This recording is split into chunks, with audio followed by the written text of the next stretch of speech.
Mixe des tomates avec la peau au mixeur dans de l'eau et ensuite on porte à ébullition. Là, il y a un pouvoir naturellement clarifiant de la tomate. Donc vous allez, la tomate va s'épaissir et va coaguler un petit peu et au milieu de cette eau de tomate qui va cuire, vous allez récupérer cette eau de tomate que vous allez faire un peu réduire. Donc ça c'est vraiment la base qu'on n'a pas faite aujourd'hui parce que ça prend du temps à faire. Il faut une heure à faire cuire, 1 heure à 1 heure et demie.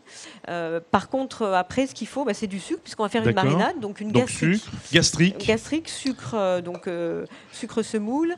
On va avoir du vinaigre, alors plutôt du vinaigre balsamique blanc pour la coloration, ensuite et puis pour le goût.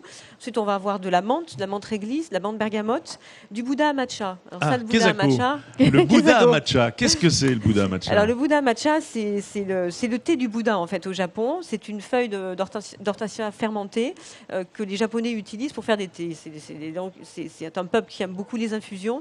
C'est pour ça que je vais capter chez eux souvent soit du sobacha, qui est du sarrasin, sarrasin japonais, soit de Buddha matcha. Et c'est vrai que ça va donner un côté très réglissé, naturellement réglissé à la préparation. Donc sur cette préparation, on aura la tomate, un consommé de tomate un petit peu acidulé et un petit peu sucré, qui sera aromatisé aux différentes menthes. Donc Buddha matcha.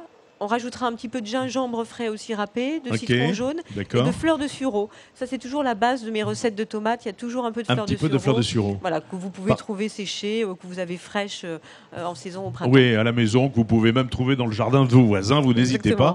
Qu'est-ce que ça apporte, la fleur de sureau dans le... C'est une note très florale. Très florale, c'est très frais. Hein, c'est quelque chose de très poivré. C'est aussi des goûts qui vont se mêler, des saveurs qui vont se mêler à l'ensemble.